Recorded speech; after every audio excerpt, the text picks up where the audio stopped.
Well, it's been another productive day of just little putsy kind of fun stuff. Got the lower ball joints done in the front. Got all the rear end done. Everything's bolted up in the car finally. I also went around and painted a bunch of little detail stuff, so I guess let's check it out, and I got some more stuff to move on to. So I ended up redoing strut brace for this, just repainted the ends. Got that on there. Also, on the side, I've been working on some sway bars. I got those all painted up pink. Plus, I got new end links. Some nice beefy end links on it. New white, or I have used white line lower control arm bushings on the control arms. And then back here, I definitely went a little bit crazy, but got the pink sway bar to match, some beefy links. Then I also cleaned up and painted the lateral arms and got the new white line bushings in them. I've got new trailing arms that'll hopefully be here next week. So yeah, whole underside's looking good, and obviously I think I've obviously talked about having the bushings in the diff and all that. So whole rear end is back together. So new wheel bearings are done, so those are ready to go back on as soon as I get the lateral or the control arms in. Throw the strut back in here, and rear end will be complete. Trans mount sitting right there. Got a few more pieces coming in the mail from that, just to get rid of some slop in this piece. So need new bushings for that. So those will be here next week. And yeah. But the main project now, since all of this is pretty much wrapped up, just waiting on the little odds and ends to finally bolt stuff together, and the whole overall of just putting the rest of the car back together. Time to move on to the engine finally. The whole next week is going to be hopefully all engine related. I've got a piston and ring kit coming in the mail for this hopefully next week as well. We'll see where that gets us. Then we also are going to start working on the heads tonight. Just got our first one here. I'm just going to take it apart, figure a few things out. New valve seals, relap the valves, and just go through them and make sure that they're sealed up and good, so that if it was by chance a head issue, we'll have a good chance of solving it. I doubt it was a head issue. I'm pretty sure this is more of a ring issue for our compression, but that is where I'm at. So time to dig into that guy right there. So yeah, that is where I'm at. We're going to start tearing apart some heads, and just overall, going to let the fun roll on.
And there we go. We've got one disassembled head.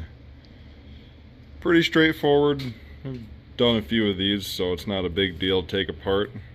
Although I did forget that these are Torx Plus, so I do sadly need to bring home a set of those, which no big deal. Get that taken care of, get the right tools. Glad I was able to actually get them apart. They were very tight, but it happens.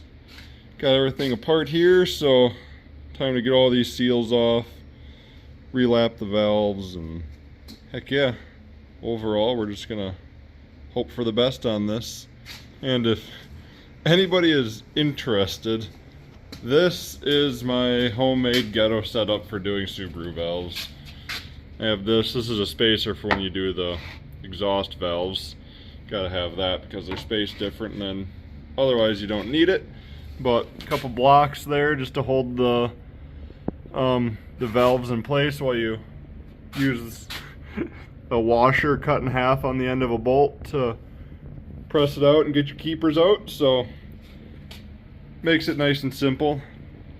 That is my favorite way of doing that. I luckily seen that method a few years ago on an Instagram video, so I now have copied that and continue to use it myself. So I hope that helps other people do this themselves in their garage. As you can see, I had to actually remake it, all the sawdust here, but I had one that I built a few years ago and lost it. So I rebuilt that one here in about 5 minutes, and we were able to get the valves out. So a lot of fun. Gonna continue on this tomorrow. I might clean up a few parts yet tonight, but overall, progress. We are back on the heads for the Subaru. I spent the morning getting the one all cleaned up, got the valves all cleaned up, everything's ready to go. We're gonna start lapping valves.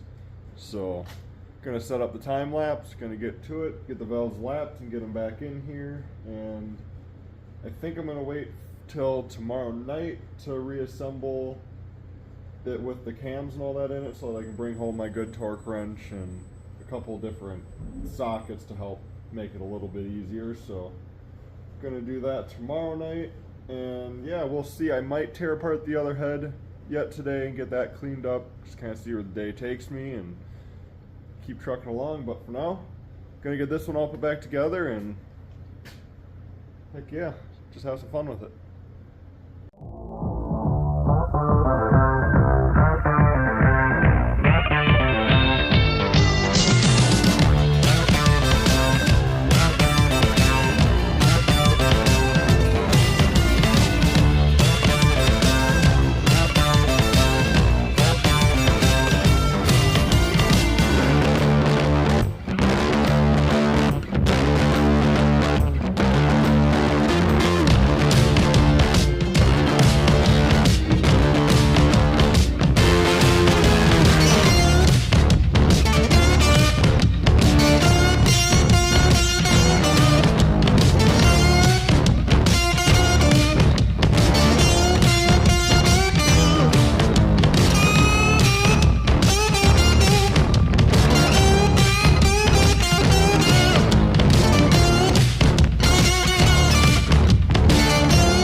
Got ourselves one assembled head, so I think I'm probably gonna organize some of this, tear apart our other head. So gonna just continue making progress. Took me a little bit to figure out holding this one. Kept wanting to get a little wonky. The jig I made for holding it isn't quite perfectly centered, so it kind of wanted to wobble on me a bit, but after I got it figured out, I buzzed right through her and got her done no problem. So hopefully we can make quick work of the other one here and have the heads ready to go. Alright, bench is cleared once again. Got all the stuff for that one organized, so it's time to disassemble this one, get it all organized on its own side. So not going to do another time lapse of this one.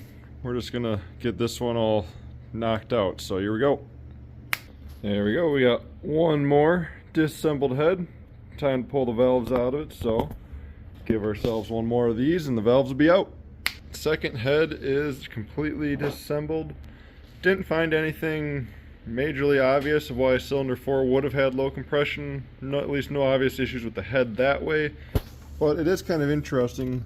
This one portion where the valve comes up through the guide for it, or not sure what you would consider that, this one's actually lower on the cylinder 2 exhaust valve than any of the other ones. So kind of interesting. I tried tapping on it a little bit, but it does not want to move, and I don't really want to break it, so just gonna leave it like that. If anybody thinks that's an issue, please let me know, but I'm gonna reassemble it with it like that because this cylinder had good compression, cylinder 4 did not. So not gonna see it as an issue at this time, just gonna leave it. So time to start getting everything cleaned up. Gonna go throw the valves over in the blasting cabinet. We got walnut media in there, so I cleaned up the other valves with it and it worked out very well. So I'll be repeating that with those ones and start reassembling after we lap them. So fun stuff. Alright, the second head is all cleaned up and ready to lap some valves now. The valves are all cleaned up, ready to go, so I think it's time to finally set up a time lapse and throw some valves in the drill and get to lapping. So try and get a before of everything and see if you can tell the difference on camera of them. But heck yeah, time to get these things lapped.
Well, it has been a really good day.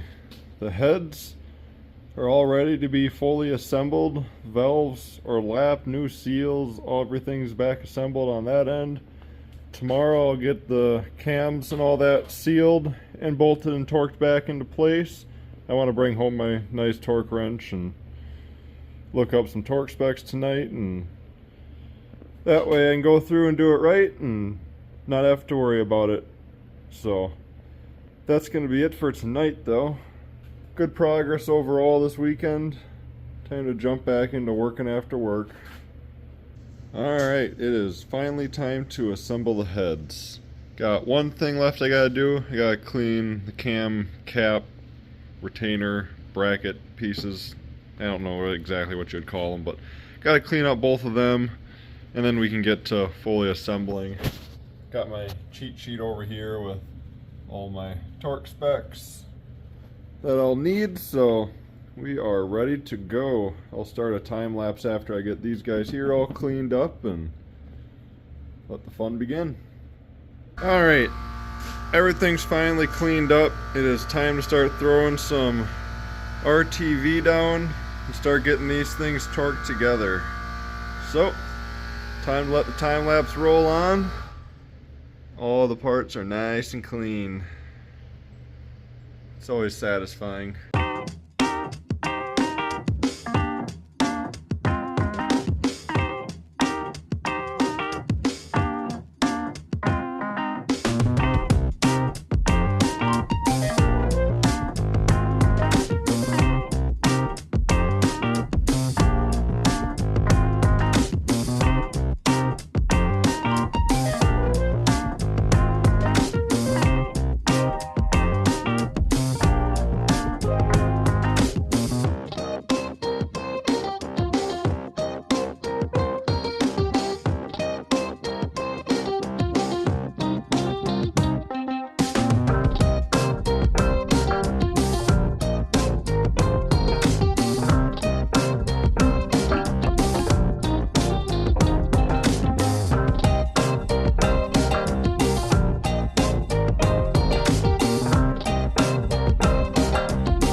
Heads are resealed and fully assembled. I still got the end cam seals and whatnot to put in, and the main cam seals. I guess it'd be easier to show on this one, but still got the main seals to tap in. But I'm gonna let the RTV set, get these set aside, and me and Brandon just agreed on another detail that I should probably do.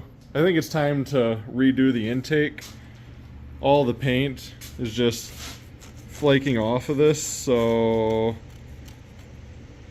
I think it's time to take this apart, blast it, and redo it.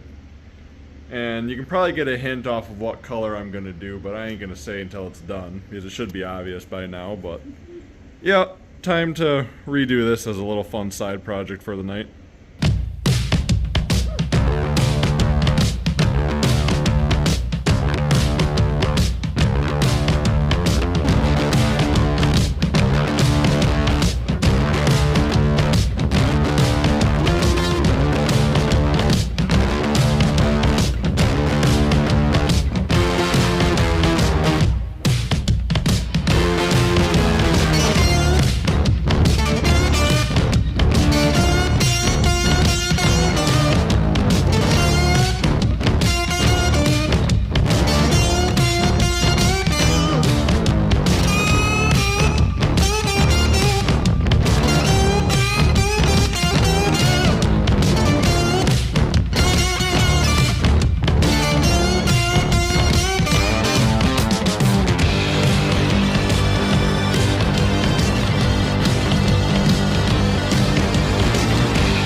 Brandon took over on sandblasting the intake for me.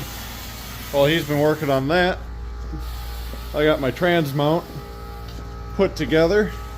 It's nice to have this solid. These are the last bushings that I was waiting for, and I'd actually found out, let's see, where'd I put it? There it is. I completely forgot this car has a GD mount, which I personally never realized was different than the GC mounts. The insert I ordered was for a GC mount, which has a notch out of the middle, and then it would slip in here, and in the middle to reinforce it, and it's not able to be used on this one. I'm not sure if this is just a GD mount thing or if this is a completely different mount in general. It has an OEM Subaru stamp on it, as I show it to you upside down, but it's an OEM mount of some sort, but it's solid, it's good, so it's going to go back in the car. And this is going to be nice and solid. Every other bushing is brand new. That's the only one that's staying. But so excited. Can't wait to get that intake painted. That's going to be cool. But I also got my pistons and piston rings in the mail. And yes, I did say pistons. Black Friday deals were good to me, so I ordered a set of pistons and rings. So tomorrow night we're going to start tearing the short block apart. We're going to do everything but split the case halves. So wish me luck on that. I'm very excited to dive into it. Heads are fully done, ready to go. Brandon even cleaned up the valve covers for me. So I'm going to probably slap some new gaskets in those and get those just set on top of there so no grime and dirt gets in them. And yeah, just making steady progress.